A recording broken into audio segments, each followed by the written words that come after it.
গার্লফ্রেন্ডের নাম্বার মা দিয়ে সেভ করে রাখছিলাম, আর না রেখে কি উপায় আছে? কারণ আমার যে বন্ধু বান্ধব তারা অবশ্যই টেরপালের নাম্বার নিয়ে যাব, নিয়ে অবশ্যই কল করব।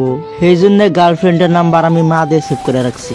এই তো আমি একদিন বয়ে বয়ে মোবাইল টিপতাছি, আমার বগুলে একটা বন্ধু আইছে, আয়সা বলতাছে কি রে এখানে কি কর? আমি কই এখানে নাচতাছি। হেড বেড়া নাচতাছি মানে?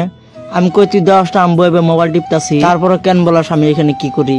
ও আচ্ছা ঠিক আছে, মোবাইল টিপতাছ? আমি বললাম হ। তখন আবার দেখি বন্ধুর মতলব খুব একটা ভালো। সে বলতাছে বন্ধু তোকে বাড়িতে গেছিলাম না? আমি বললাম হ। কই সেই তো অনেকদিন হয়ে গেল।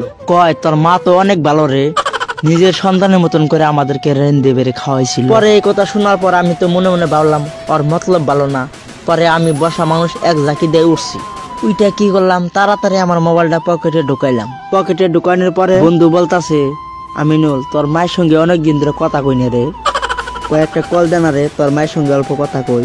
আমি বললাম না এখন কল করান যাবো না, মার সঙ্গে কথা কইলে বাড়িতে যাইস। কই না এখন তো যাইতে পারবো না, দেশ না একটু কথা কই। তখন তো আমি দিতে চাই না, জোরাজুরি করে আমার কাছে থেকে মোবাইল নিয়ে গেছে। মোবাইল নিয়ে আমার মোবাইলে আবার ব্যালেন্স ছিল না, আমার মোবাইল থেকে নাম্বার নিয়ে কল দিছে। কল দেওয়ার পরে উম্বুর থেকে আমার গার্লফ্রেন্ডে কইছে হ্যালো ভাইয়া কেরা জানি। তখন আমার বন্ধু বলতেছে আমি আপনার ভাইয়া না তো, আপনি আমার আন্টি। তখন আমার গার্লফ্রেন্ড বলতেছে এই কি বলেন এগুলো? কয় মা আপনি আমার আন্টি না, আপনি আমাকে চিনেন নাই? তখন আমার গার্লফ্রেন্ড বলতেছে না আমি আপনাকে চিনি নাই, বাট আপনি আমাকে আন্টি বলতেছেন কেন? কয় আপনাকে আমি আন্টি বলবো না, কয় আপনি আমিনুলের আম্মা না। আমি তখন বলি খাইছে রে। আমি বন্ধুকে বললাম এই চুপ কর।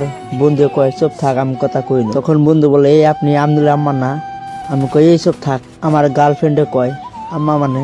কয় আমিনুলের কাছে থেকে তো নাম্বারটা নিছি। তখন আমার গার্লফ্রেন্ড বলে সত্যি? কয় হ্যাঁ আমিনুলে বলছে আম্মা বলতে। কয় আপনি আমিনুলের আম্মা লাগেন, আমি তো জানি আপনি আমার আন্টি হবেন না, আপনি আমিনুলের আম্মা না। তখন আমার গার্লফ্রেন্ড বলতেছে ওইখানে কি আমিনুল আছে? তখন আবার বন্ধু বলে আন্টি আপনি ভালো আছেন? তখন আমার গার্লফ্রেন্ড বলে তোর ভালোর গোষ্ঠী গিলা আগে আমিনুলের কাছে দেখো। আর মোবাইলটা অল্প দূরে নিয়ে কয় কে রে তোর মায়ের গলা আজকে মেয়েদের মতো এত চিকন চিকন গলা কে? আমি কই তোর জিতে দেবে রে মজকে। পরে কয় তোর নগে কথা কবে চেতেছে। আমি কই দে কথা না কয়ে তোর উপায় নাই। তখন আমার গার্লফ্রেন্ড কইবে নিছে আমিনুলের কাছে দেখো। আমার বন্ধু আমার কাছে ফোনটা দিল।